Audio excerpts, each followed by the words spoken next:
Boa noite a todos, sejam todos bem-vindos à nossa última palestra de 2022, mas não se entristeçam, porque semana que vem nós teremos a primeira de 2023 e estaremos aqui novamente, iniciando mais um ciclo, né?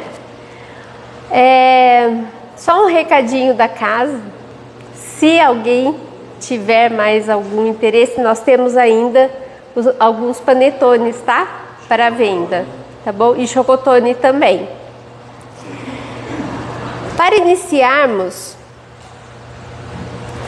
a mensagem da noite, vamos fazer uma reflexão com o livro Vinha de Luz, de Emmanuel, através de Chico, a mensagem Esperança. Porque tudo que dantes foi escrito, para nosso ensino foi escrito, para que pela paciência e consolação das Escrituras tenhamos esperança. Paulo, Romanos 15, 4. A esperança é a luz do cristão. Nem todos conseguem, por enquanto, o voo sublime da fé, mas a força da esperança é tesouro comum. Nem todos podem oferecer, quando querem, o pão do corpo e a lição espiritual, mas ninguém na terra está impedido de espalhar os benefícios da esperança. A dor costuma agitar os que se encontram no vale da sombra e da morte, onde o medo estabelece atritos e onde a aflição percebe o ranger de dentes nas trevas exteriores, mas existe a luz interior, que é a esperança. A negação humana declara falências, lavra atestados de impossibilidade, traça inextricáveis labirintos. No entanto, a esperança vem de cima, à maneira do sol que ilumina do alto e alimenta as sementeiras novas, desperta propósitos diferentes, cria modificações redentoras e descerra visões mais altas. A noite espera o dia, a flor o fruto, o verme o porvir. O homem, ainda mesmo que se mergulhe na descrença ou na dúvida, na lágrima ou na dilaceração, será socorrido por Deus com a indicação do futuro. Jesus, na condição de mestre divino, sabe que os aprendizes nem sempre poderão acertar inteiramente, que os erros são próprios da escola evolutiva e por isso mesmo a esperança é um dos cânticos sublimes do seu evangelho de amor. Imensas têm sido até hoje as nossas quedas, mas a confiança do Cristo é sempre maior. Não nos percamos em lamentações. Todo momento é instante de ouvir aquele que pronunciou o vinde a mim. Levantemo-nos e prossigamos, convictos de que o Senhor nos ofereceu a luz da esperança, a fim de acendermos em nós mesmos a luz da santificação espiritual.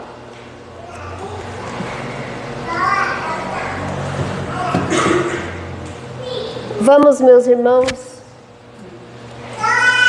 neste momento de agradecimento, gratidão pelo ano que passamos juntos, no retorno aos trabalhos neste ambiente de paz, de amor, de aprendizado. Que estejamos todos juntos no próximo ano, a fim de atender ao socorro de cada um. Que possamos nesta noite, sob a inspiração dos Espíritos de Luz, do Mestre Jesus, aprendermos um pouco mais acerca do Teu Evangelho e do Teu amor que direciona cada um de nós. que possamos estar unidos em pensamento, em corações, no propósito de levar o bem aonde quer que seja.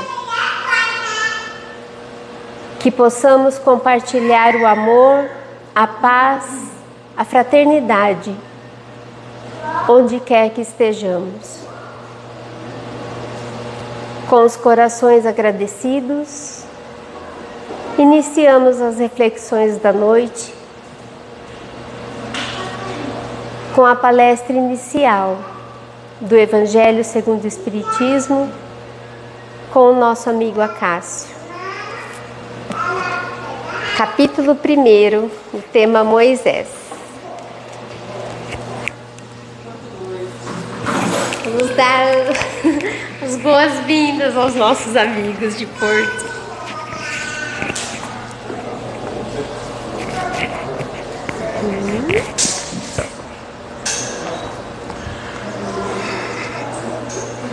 Boa noite a todos.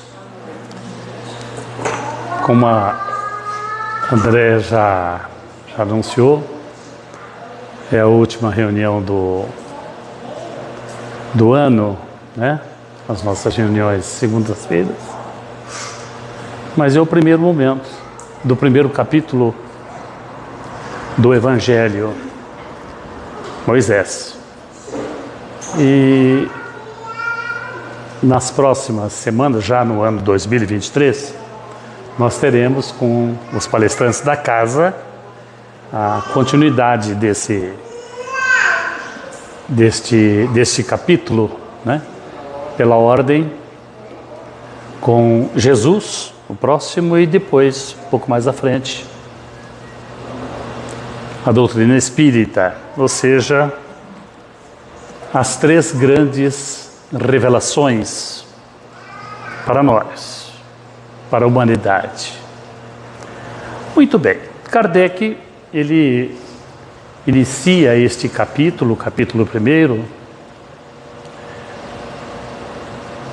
com uma citação, no primeiro momento, a citação de Jesus no Sermão da Montanha. O Sermão da Montanha, ou Sermão do Monte, foi o primeiro discurso de Jesus e o mais longo dos que ele proferiu.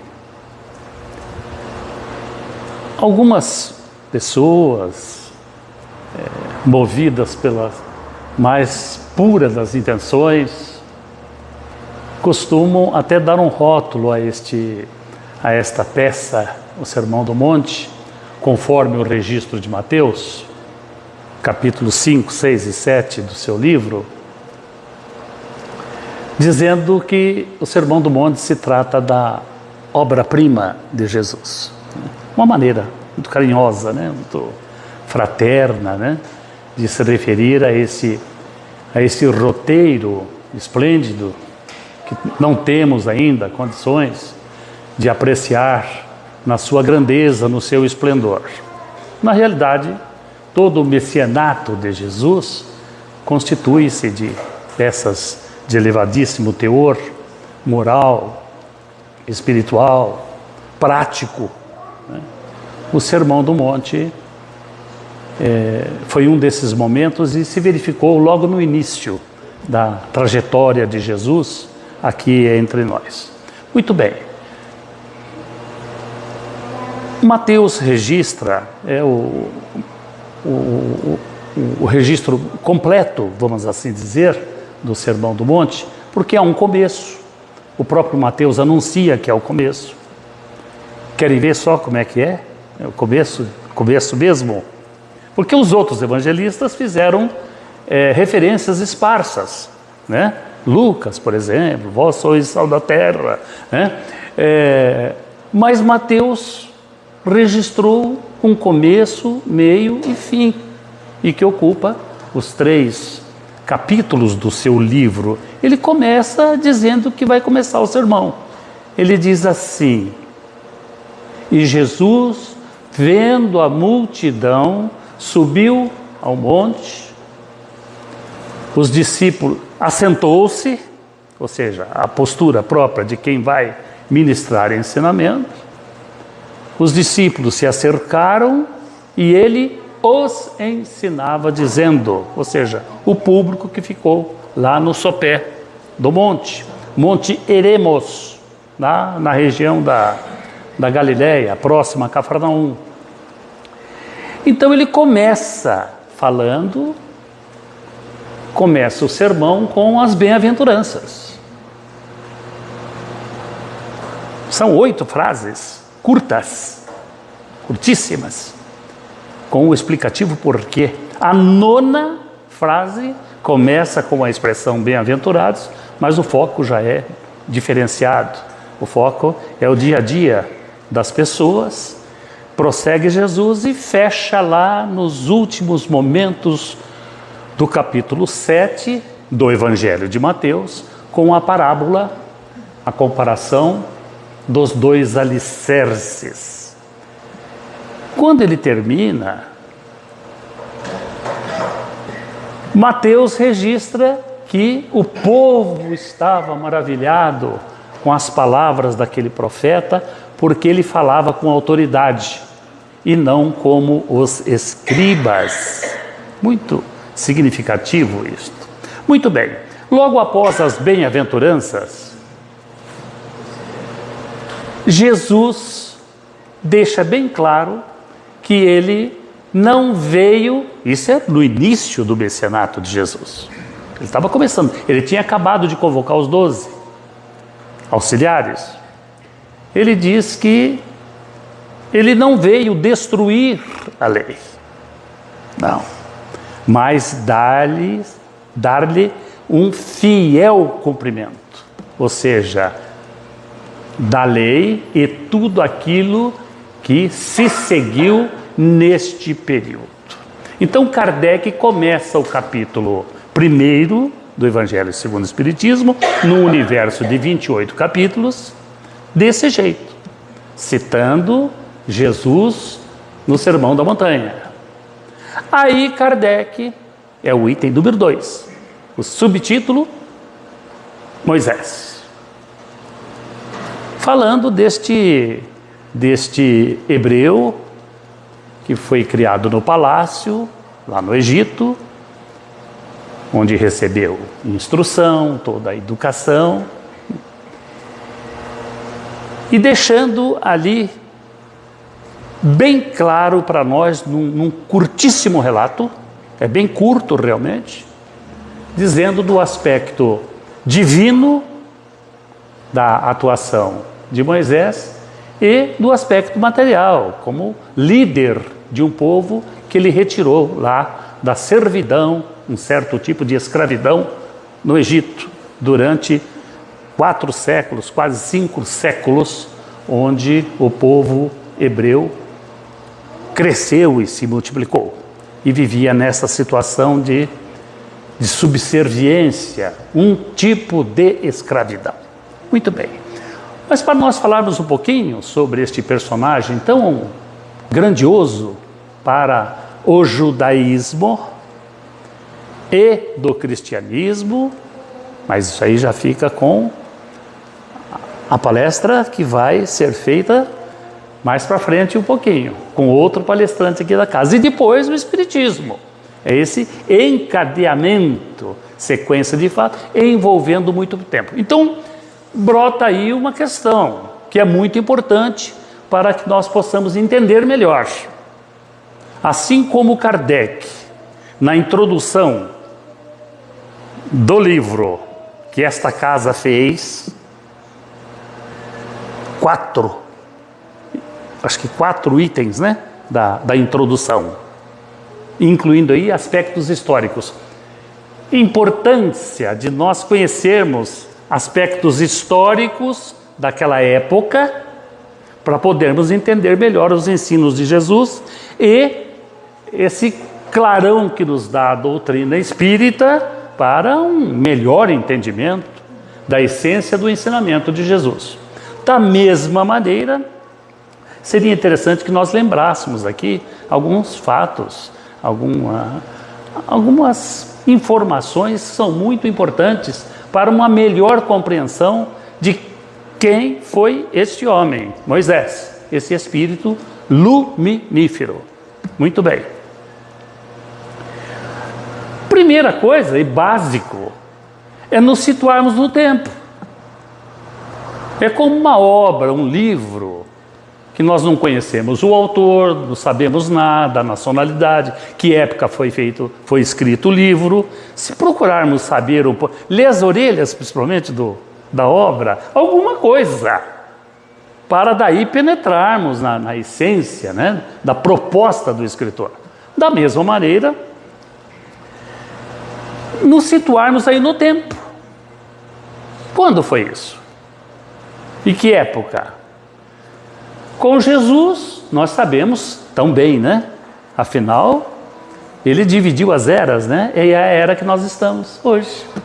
Estamos na virada aí de 2022 para 2023.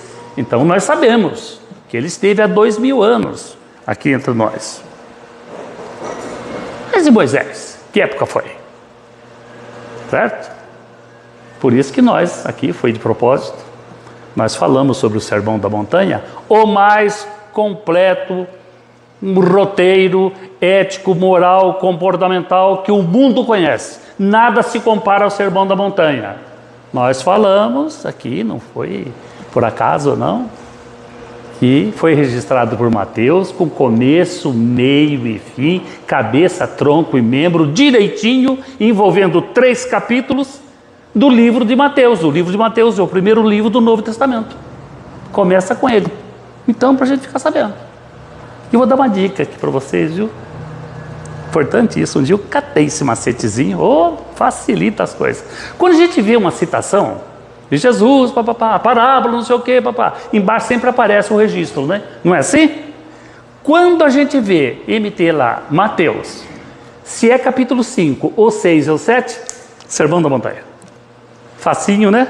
Macete, gente. Então, e tem um total de 111 versículos, pronto, para completar a coisa. Da mesma maneira, como é bom a gente se inteirar das coisas básicas, é bom de saber a época, o tempo disso. Daqui até Jesus, 2000 anos passados. E de Jesus até Moisés, aproximadamente em torno de 1.300 anos. Então, Moisés dista de nós, hoje, cerca de 3.300 anos. Mais ou menos. Tem muita... De vez em quando aparecem uns números um pouco diferentes. Eu, pessoalmente, gosto dos números fornecidos pelos nossos irmãos protestantes. Eles são bem rigorosos nisso, estudos sérios, gente séria e estudiosa. Eles fazem isto. E é isto. 1250 a 1300 anos aproximadamente. Muito bem. Então, esse é o primeiro fato. Falamos aí que vivia o povo de Israel, vivia no Egito, num tipo de servidão. Estranho isso. Era muita gente? Muita gente. Tanta gente que um dos livros, os primeiros livros do Velho Testamento, que compõem o Pentateuco mosaico, escrito por Moisés, um desses livros chama-se Números. E ali fala-nos de um recenseamento. Um dia eu fiquei um pouco admirado com aquilo, com aqueles números que estavam ali. Falei, puxa vida... E consultei uma pessoa muito conhecida aqui da casa, um estudioso mesmo, né? Versado em cultura hebraica, judaica. Eu levantei essa questão. Ele falou, meu amigo, qual a sua visão sobre isso? Eu falei, olha, Cássio, quer um conselho? Eu falei, claro que eu quero, eu estou consultando você, pode falar. Ele falou, Cássio, quando você se referir a o povo de Israel, da época lá de Moisés, fala em milhares de pessoas, né? E os números ali, eles possivelmente tem muito também de simbólico, refletindo não somente a época, mas outros conceitos que se nos escapam.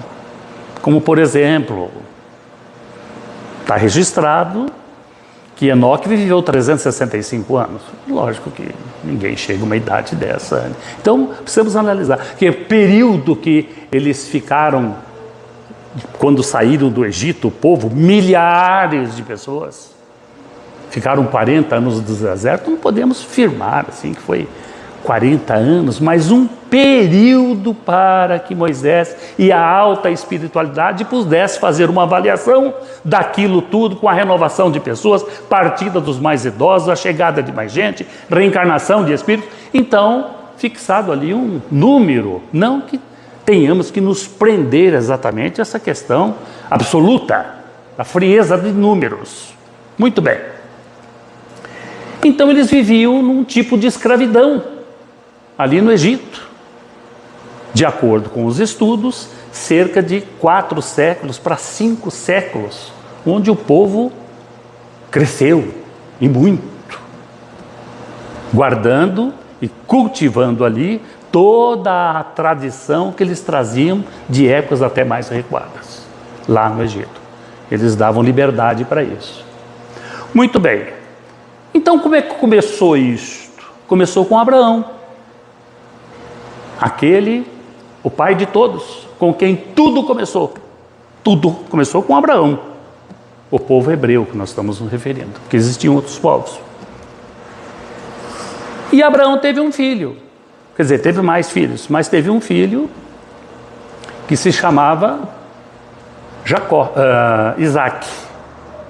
Esse Isaac, ele teve um filho que se chamava, quer dizer, teve mais, mas teve um filho que se chamava Jacó.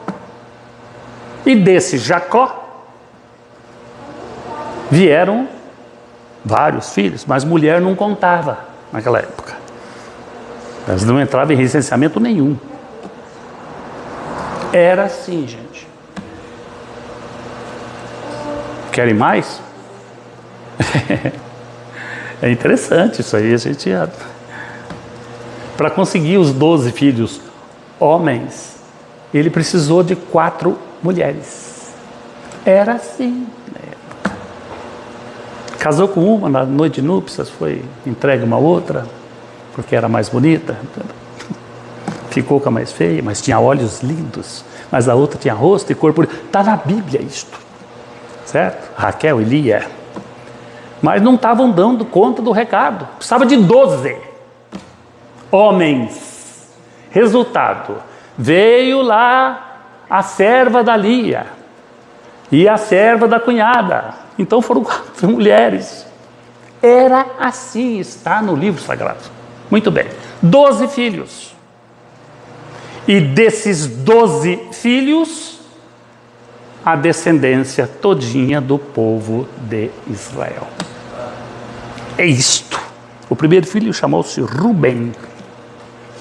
Daí teve mais, Benjamim, Dão, Neftali, Levi, Judá. Desse Judá é que veio Jesus. Certo? Quase 2000 anos antes. Lá com Abraão, Isaac, Jacó e os netos de Abraão. Então, desse Judá, veio, passaram lá pelo Egito, foi seguindo, chegou até Davi. Por isso que os profetas anunciaram que o Messias prometido viria da casa de Davi. Pela grandeza do nome deste grande homem, um poeta culto, com uma participação belíssima no Velho Testamento, com composição de salmos, Salomão também, o filho dele, que personificava e personifica até hoje a sabedoria, etc.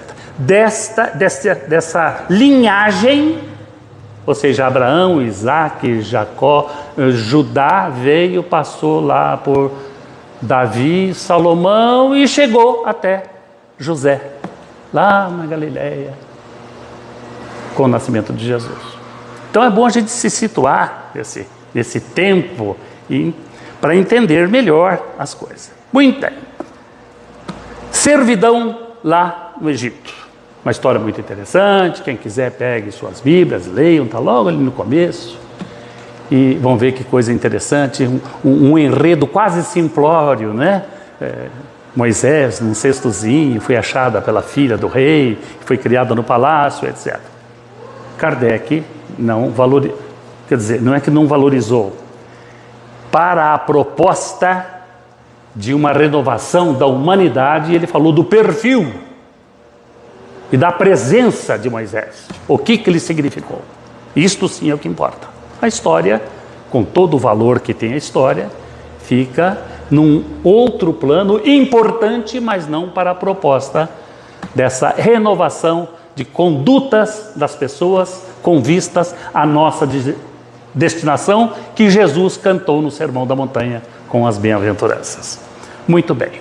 Chegou um momento em que, por inspiração do alto, Moisés foi convocado, e só ele, para liderar uma retirada de um povo todinho. Milhares de pessoas. Muita gente. Dali para a chamada Terra Prometida. Há um conceito na cristandade, eu cresci assim, gente, de que a Terra Prometida era um local que ficava distante. Demorou 40 anos, ficaram perambulando, e quando chegasse estava lá a terra esperando, bonito, tudo verdejinho, passarinhos bonitinhos, uma coisa muito bonita. Era a Terra Prometida. Não era assim não, gente. É complicado o negócio. Para início de conversa, a terra estava ocupada. Tinha vários povos lá, menores. Heteus, arameus, filisteus não. Tinha vários tribos menores, grupos menores. Eles tiveram que guerrear, aquilo foi, correu sangue, muita morte, é complicado o negócio. E chegando lá, é a Palestina, a terra de Canaã. Então aquilo foi dividido para as 12 tribos, os 12 descendentes, milhares de pessoas de cada descendente, de cada bisneto de Abraão, quase 2000 anos antes. Não, quando chegaram lá não, mas com o tempo de Jesus, sim, para se apossar lá daquela terra, a terra prometida, onde para a destinação de o povo de Israel, chamado também o povo escolhido. Muito bem. Esse Moisés, que pessoa importante neste processo de, naquela época, retirar todo um povo, era o povo egípcio, onde eles faziam os trabalhos pesados. Vamos repetir, era um tipo de servidão, um tipo de escravidão. Como é que numa empresa, por exemplo, né, de um momento para outro, tira o copeiro, tira os motoristas, tira os ascensoristas, tira os jardineiros, tira os eletricistas e o encarregado e arranca tudo. Como é que fica a empresa? Agora imagine um país como o Egito. Eles tiraram. Moisés retirou o povo de lá. Foi complicado. O faraó lá, quando caiu em si, e agora? Aí teve exército atrás, uma confusão, que nós sabemos.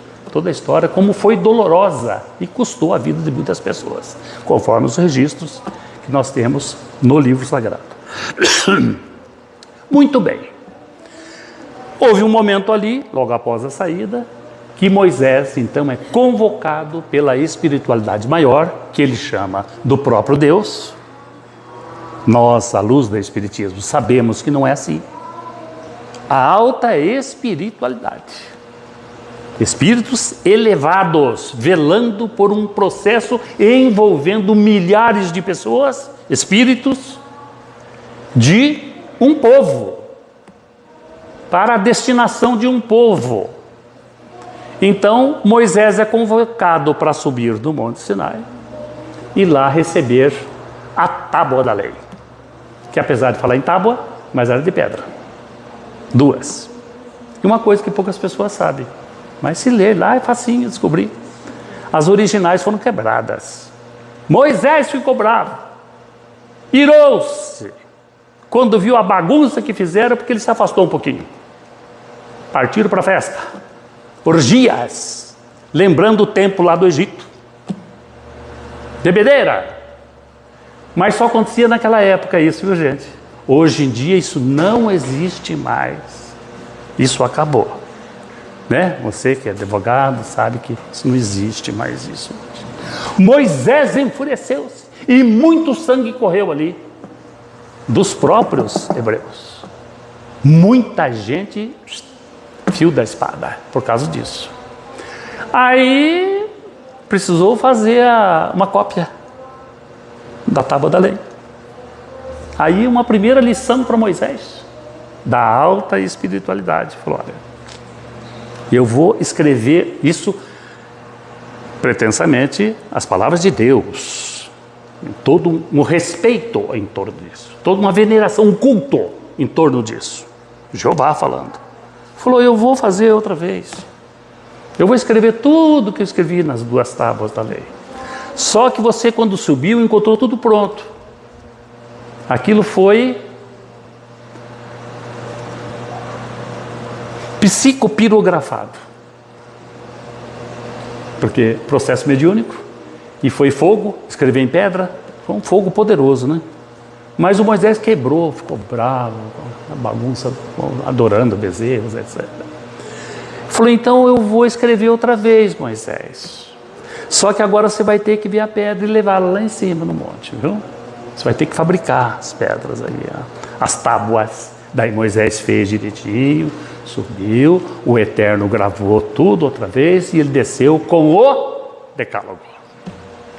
Aí está o registro que Kardec nos faz, dessa grandiosidade, por intermédio do médium Moisés, das tábuas da lei, o Decálogo, que tem o caráter divino e, por conseguinte, permanente, envolvendo toda a humanidade, até hoje. Tudo o mais que se seguiu nesses 1300 anos, até a chegada de Jesus, quando no Sermão do Monte ele afirmou: eu não vim destruir a lei, mas dar-lhe um fiel cumprimento.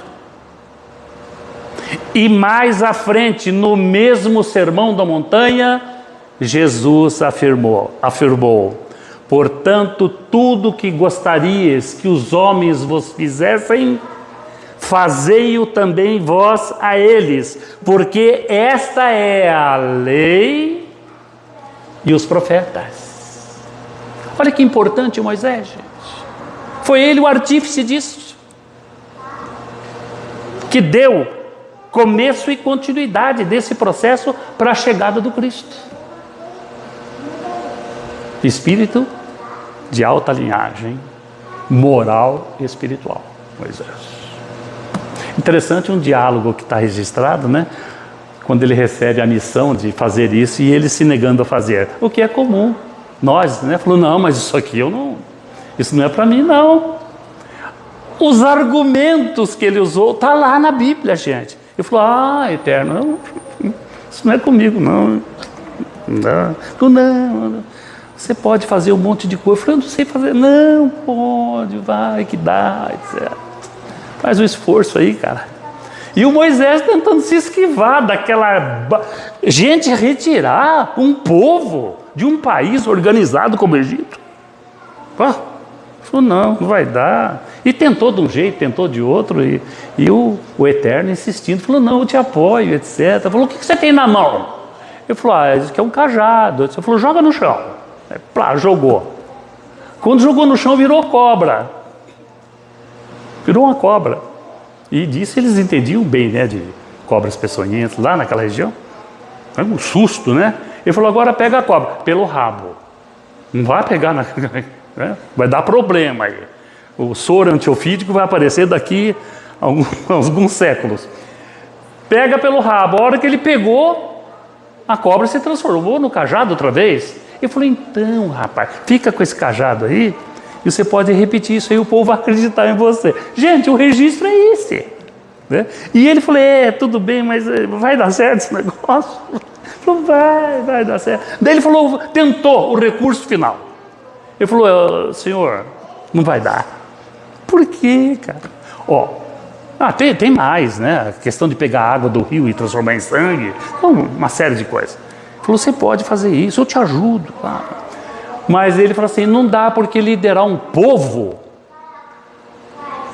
eu preciso falar bem, eu não sei falar bem. Ele tinha problema de dicção, ele acho que era meio gago, etc. Alguma coisa assim. Aí o Eterno deve ter pensado um pouco, falou, não, mas eu tenho a solução. O teu irmão Arão, ele fala bem. Ele tem uma voz belíssima. Ele fala por você. Você fala para ele que você tem a ideia boa. Eu falo para você, você me escuta, me entende, e você fala para ele e ele é o teu porta-voz.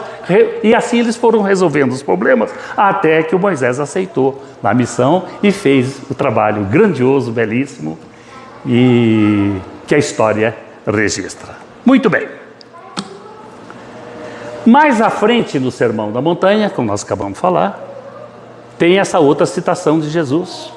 E ele, o mestre, é claro em afirmar que, procedendo com o próximo, como você gostaria que o próximo procedesse com você, nisso se resume toda a lei de quem? Que o Moisés trouxe.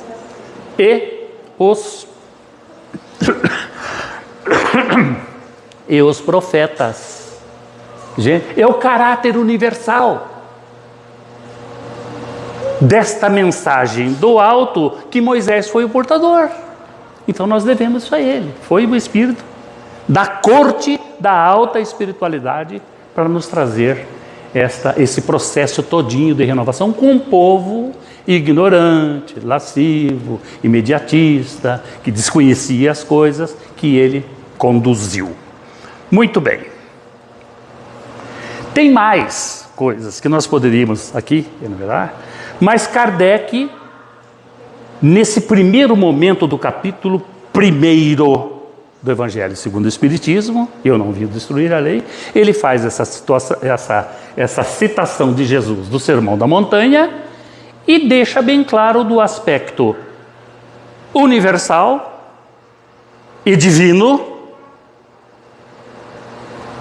que é a lei, que não muda e é comum a toda a humanidade, e o aspecto civil de um líder que tem o caráter passageiro que muda.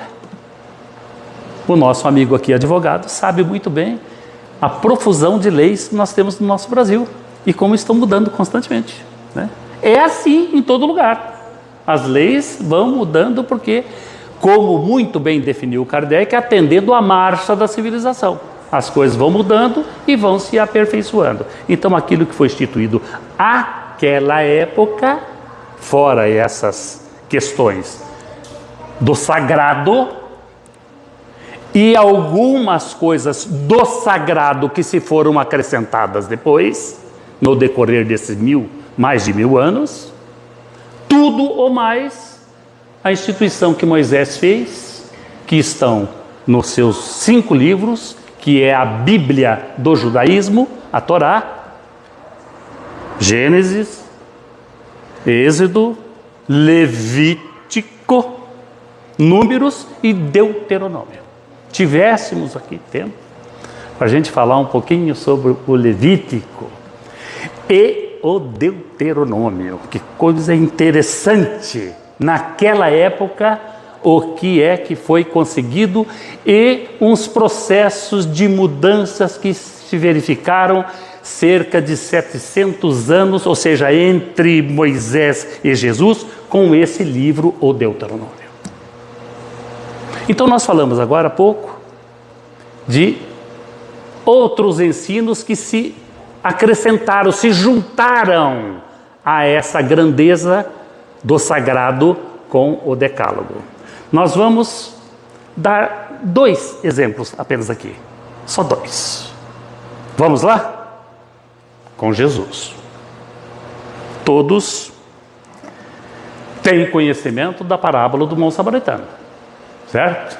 Todos conhecem. Como é que é a parábola do bom samaritano? Jesus contou esta parábola devido a uma situação que aconteceu com o doutor da lei. Um diálogo com o doutor da lei. Em função deste diálogo, o ensejo para que Jesus contasse a parábola do bom samaritano. Não é hoje o dia aqui de nós tratarmos desse assunto.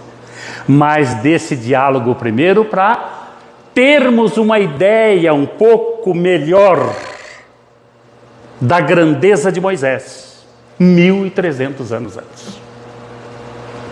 Está lá a cena, não é parábola. A parábola vem depois. Uma cena. Um doutor da lei indaga maldosamente, pretensioso e sempre com plateia. Essas pessoas que gostam de ostentar não fazem nada sem plateia. E ali tinha plateia, porque o registro começa assim: e um doutor da lei levantando-se, ou seja, tinha plateia. Indagou para tentar Jesus sobre uma questão da lei. E disse: mestre, a hipocrisia, o que devo fazer para herdar a vida eterna? Gente, isso é fato.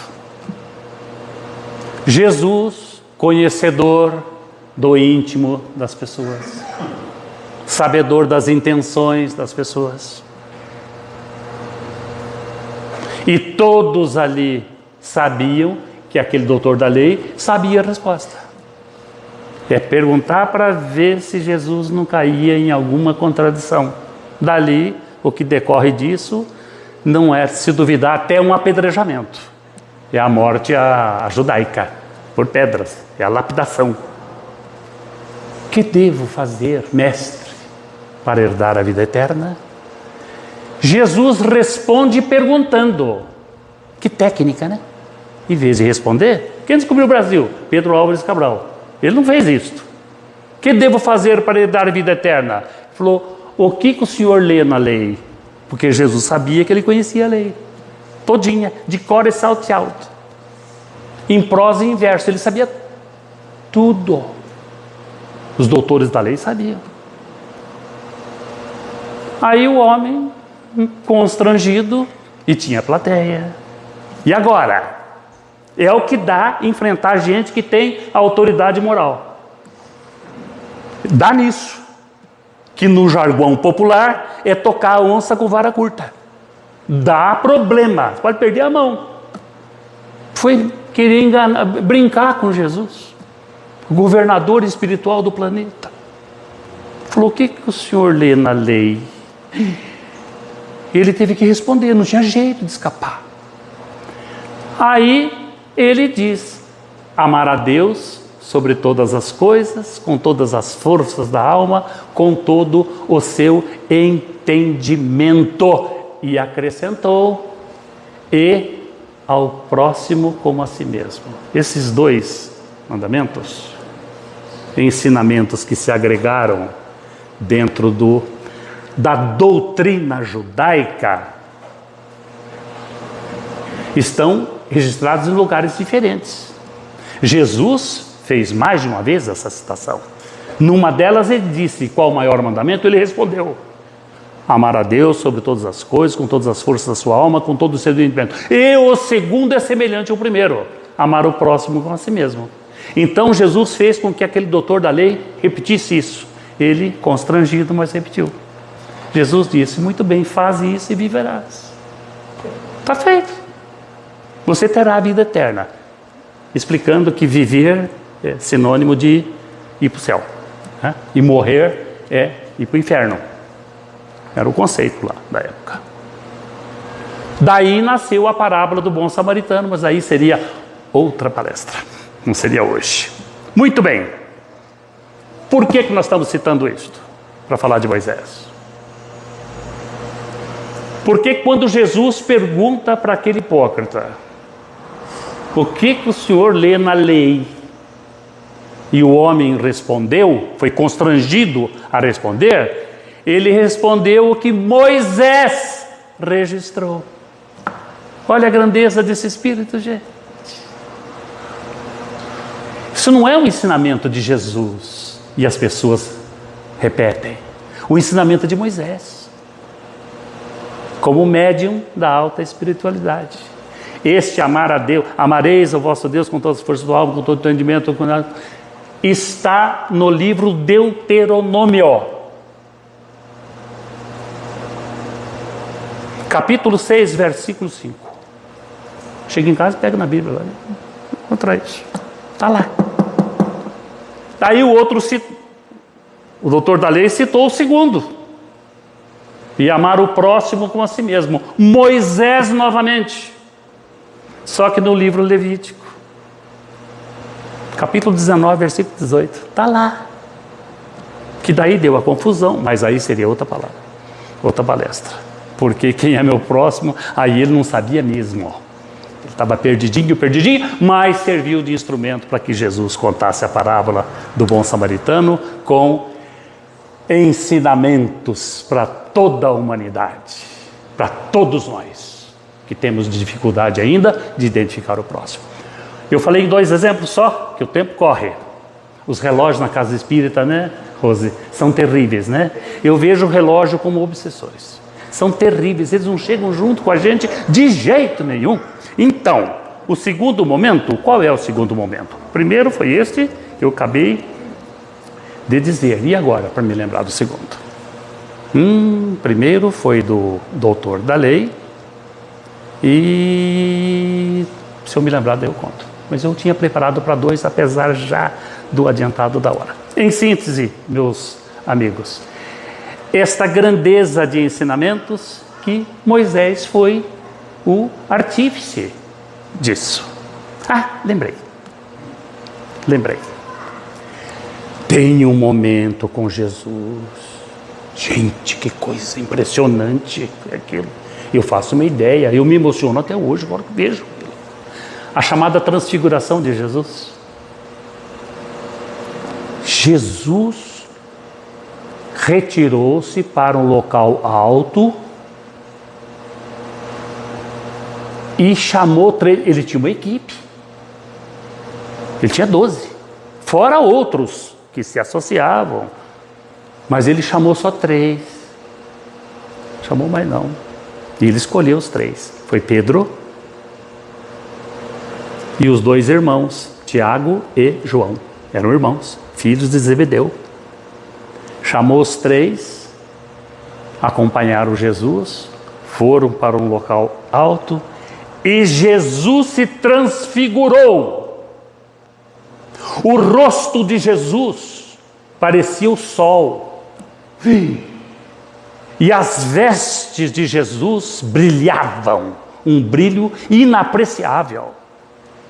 Tanto que os 2 chegaram no momento e ficaram com medo. Se jogaram no chão. É uma conduta interessante essa, né? De ir para o chão, se ajoelhar, né? É a submissão. Quando viram aquilo e perceberam, Pedro, João e Tiago, que Jesus não estava sozinho. Tinha mais 2 com ele lá. Quem é que estava com Jesus? Elias. Gente, Elias, como Elias, são alguns séculos antes daquilo. É na metade do caminho aí, entre Moisés e Jesus. Elias estava lá conversando com Jesus. E tinha um outro. Sabe quem? Moisés. Foi quando eles se assustaram, os 3. E a gente se pergunta, o registro é isso, como é que eles descobriram que um era Moisés e outro era Elias, né? O influxo era tão grande, tão poderoso, que eles, espíritos preparados, também não tiveram dúvidas nenhuma, que ali estava Elias, nome cultuado dentro do judaísmo, e o profeta Moisés. Dá para a gente ter uma ideia melhor, mais aproximada da grandeza de Moisés? É isso. Muito bem. Teremos passe hoje? Sim, muito bem.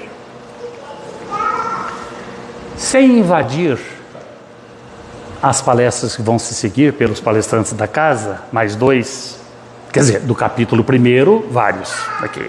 Mas os próximos, não necessariamente na sequência de segunda-feira. Segunda-feira aqui, vem a Rosana, aqui. Imperdível. Imperdível. E depois vem o Valdinei, dia 9. Mas, sem querer estar entrando na seara deles, que vai ser Jesus e depois o Espiritismo, mas vamos encerrar, fechando, já com essas informações, não que eu trouxe, que estão à disposição de todos nós, né? Fácil, sobre Moisés, entrando um pouquinho mais à frente, falando de Jesus e Kardec, que logo, logo alguém ocupará esse local aqui, meu, que eu estou, e vai falar sobre Jesus e o Espiritismo. Combinado? Combinado. Vencendo a adversidade, Jesus foi de prélio em prélio, de cidade em cidade, de localidade em localidade, em fuga, perseguido, desdenhado, levando a novidade, o Evangelho. E ante o primeiro rebate contra a missão que se eleva, Kardec sofre o combate dos que rastejam na treva. Na área da educação, ambos agem com proveito. Jesus sem convenção, Kardec sem preconceito. E ao semear as virtudes do reino espiritual, Jesus reclama atitudes, Kardec aprumo mental. Levando a todo momento reconforto à multidão, Jesus vibra o sentimento, Kardec esperta a razão. E entre dramas e conflitos, trazendo conceito novo, Jesus consola os aflitos, Kardec esclarece o povo. Revelando o vir a ser, que rege a humana ascensão, Jesus fala em renascer, Kardec em reencarnação. No campo sério do estudo da obra codificada, Jesus e Kardec são tudo, a compreensão almejada. E sobre o áureo fulgor que desce da eternidade, Jesus convida ao amor, Kardec a caridade. E por fim, para quem se importa em abrir da mente o leque, Jesus o Cristo é a porta, a chave, Allan Kardec. Muito obrigado.